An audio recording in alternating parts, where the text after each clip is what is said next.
Now, I suppose a silly question that's been said many, many times is, do you believe in fairies? But of course, if we go back a long time in history, people did believe in fairies. They felt that there was another type of life out there.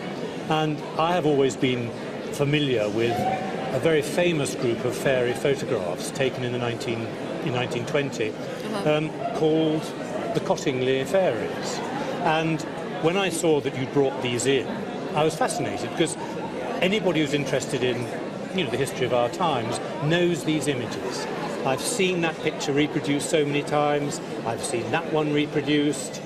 Each one I look at and I think, gosh, yes, I know these.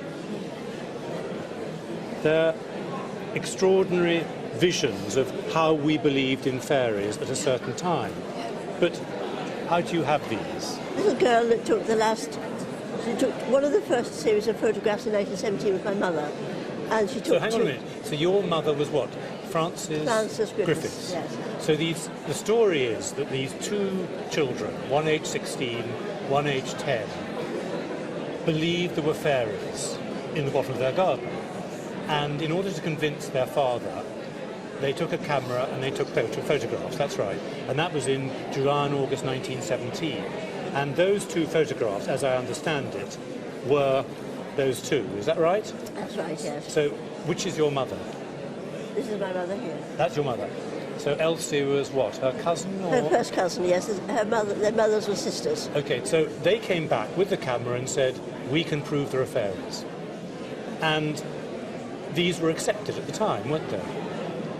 So when the first photographs were taken in 1917, they were really only shown to the family, weren't they? They weren't intended for family consumption, just to get Frances out of trouble, because she was always falling in the beck and getting wet. Yeah, so it was about saying, there really are fairies that have delayed me in my walks in the garden.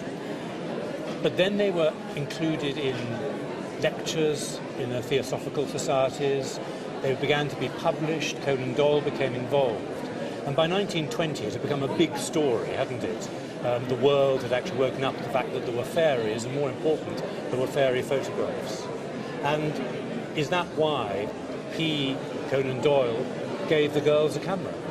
Yes, that's right. He heard from Edward Gardner, who's in the Theosophical Society, about the photographs, about the first two photographs. Yes. And then Sir Arthur Conan Doyle gave one camera to Elsie and one camera to Frances. And sent them off to do it again, in effect? Yes, with lots of plates. Actually, we thought that was missing until about 10 years ago.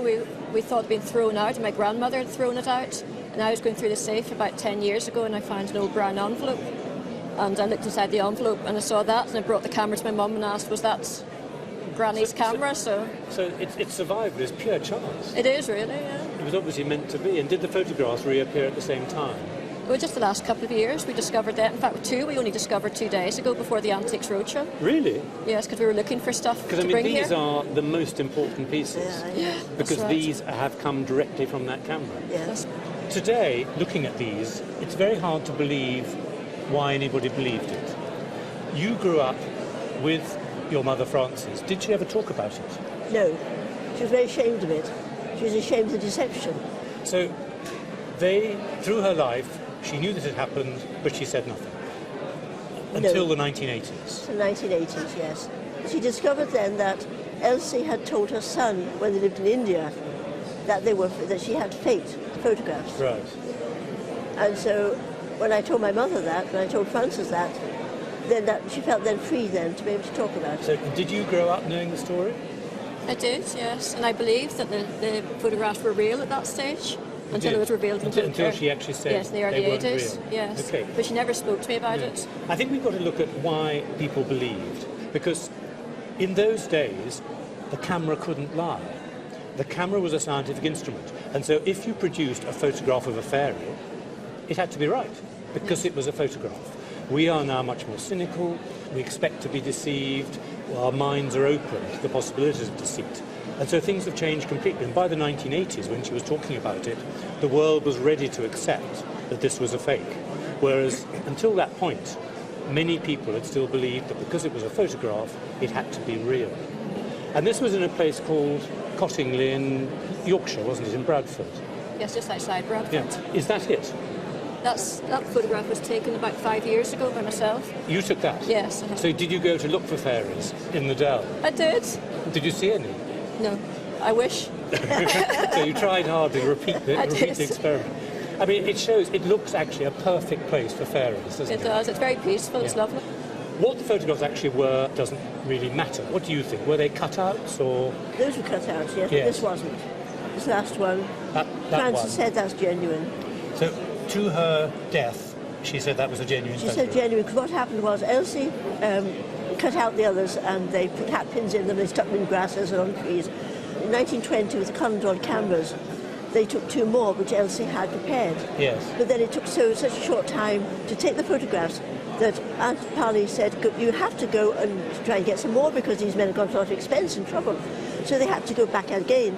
So they didn't go in the glen, they went above the glen, to the field above the glen where there's a reservoir. And they're sitting there talking, and then my mother saw, this was 3 years later, my mother saw, she saw things beginning to appear in the grass, like misty objects.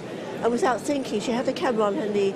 Without thinking, she took out the camera, that one there, and she pulled out the lens and judged it to be 3 feet away, and she snapped it. And when that negative went back to London, they couldn't see what was on it, but they strengthened the images. And from that negative, they're able to bring out 5 fairy figures. So, and she said that's genuine. So to her death, she said this is a real fairy genuine, photograph. yes, genuine. What do you think? Do you think it is? I do, yes. And you do? Well, I'm not going to argue. So we might be looking at the only known photograph of real fairies. Yes. The others are a fake.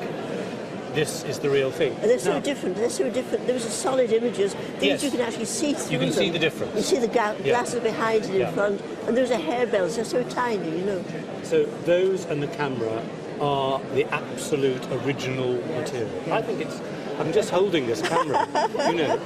Now, what we've got here is something that is extremely rare. I mean, this is a camera is worth 20 or 30 pounds in pure camera terms. It's nothing. It's nothing special at all. Add that story, this is all going to be 25, 30,000 pounds. Who knows? Out there, there are fanatical collectors. It's not the camera, it's the images. These are the key. And it's just extraordinary, as I say, to be in touch with this magic moment. Actually, I'm beginning to believe it myself. You know, I started by saying, do I believe in fairies? Perhaps I do. Thank you. Thank you.